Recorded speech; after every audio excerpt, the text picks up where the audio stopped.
여러분 안녕하십니까? 광주 MBC 뉴스데스크입니다. 오늘도 광주와 전남 지역에서 모두 10명의 코로나19 확진자가 발생했습니다. 광주에서는 광화문 집회 참석과 관련한 확진자가 3명, 동광주 클럽과 성림 침례교회와 관련된 확진자가 각각 1명씩 발생하는 등 오늘 하루 동안 6명이 추가 확진됐습니다. 전남에서도 순천에서 2명이 코로나19 확진 판정을 받았고 구례와 목포에서 각각 1명의 추가 확진자가 발생하는 등 모두 4명의 확진자가 추가됐습니다. 코로나19 확산을 막기 위해 불편을 감내해야 하는 고통스러운 나날이 계속되고 있습니다.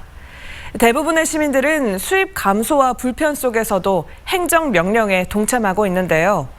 하지만 일부 교회는 방역당국의 행정명령을 정면으로 무시하고 대면 예배를 강행했습니다. 이재원 기자입니다. 휴일 오전 광주의 한 대형 교회. 굳게 닫힌 문이 열리자 신도들이 교회 안으로 들어가기 시작합니다.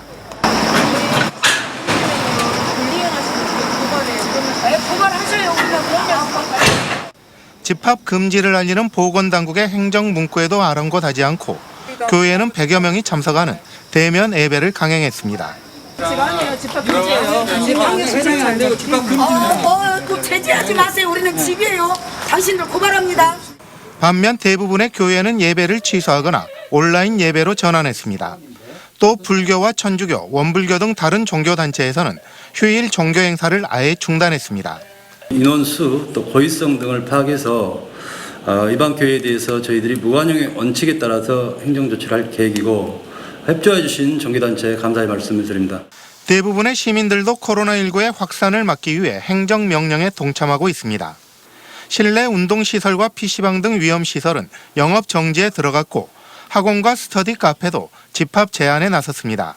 여기에 더해 광주시는 일반 음식점과 카페 등에서도 당분간 밤 9시 이후에는 영업을 자제해달라고 호소했습니다. 아울러 일반 음식점, 휴게 음식점, 카페, 제과점은 당분간 저녁 9시 이후 매장 내 영업을 자제해 주시길 부탁드립니다. 확 줄어든 수입에도 불구하고 코로나19 확산 방지에 모두가 고통을 감내하고 있습니다. 이런 시기에 행정명령을 어기고 대면 예배를 강행한 일부 교회의 행태는 여론의 도마 위에 오르고 있습니다. MBC 뉴스 이재원입니다. 코로나19 여파로 배달앱을 통한 주문이 크게 늘면서 중소상인들의 수수료 부담이 커졌습니다. 상인들은 이런 부담을 덜어줄 공공배달앱 보급을 원하는 것으로 나타났지만 민간 배달앱과의 경쟁에서 살아남을 수 있느냐가 관건입니다. 이계상 기자입니다. 광주 지역 소상공인을 대상으로 배달앱 사용 실태를 조사한 결과 높은 비용 탓에 소상공인의 부담이 큰 것으로 나타났습니다. 응답자의 월 평균 배달앱 가입비가 24만 3천여 원, 한 달 평균 수수료는 150만 원이 넘었습니다. 이 때문에 가입비와 수수료가 없는 공공배달앱이 개발될 경우 응답자의 93.5%가 이용하겠다고 답했습니다. 관건은 배달앱의 이용률입니다. 배달 대행 업체들이 만든 자체 배달앱의 경우도 소비자들의 호응을 얻기엔 역부족이었습니다. 시민들한테 홍보, 어플을 알릴 방법이 좀 어렵고 그다음에 이제 기술력이나 어떻게 홍보에 대한 자본력이 현저히 부족해서 공공배달앱을 최초로 선보인 군산시 역시 앱 사용률을 높이는 데 어려움을 겪었지만 지역 상품권이나 지역 화폐 등을 활용해서 소비자에게 할인 혜택을 제공하면서 출시 5개월 만에 한 달 거래액이 9억 원을 넘기도 했습니다.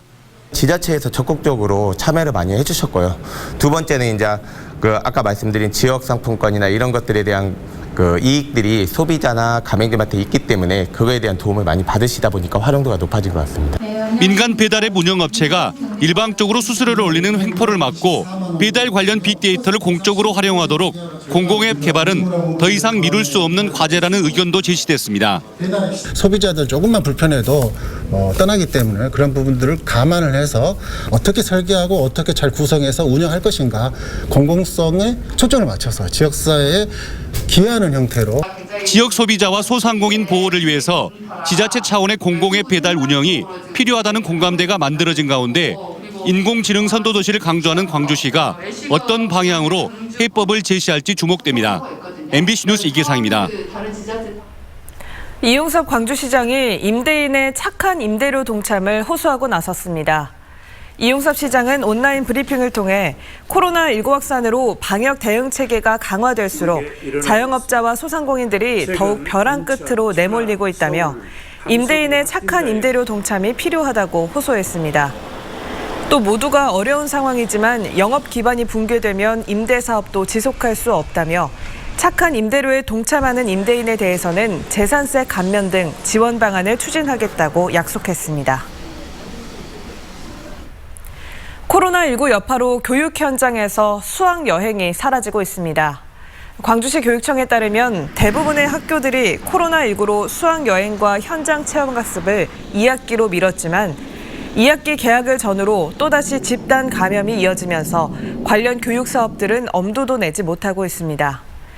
이에 따라 광주시 교육청은 추경 예산안에서 초중고등학교의 수학 여행비 보조금 42억여 원을 전액 삭감했습니다. 자가격리 명령을 어기고 연인을 만나기 위해 KTX에 승차했던 20대 남성에게 벌금형이 선고됐습니다.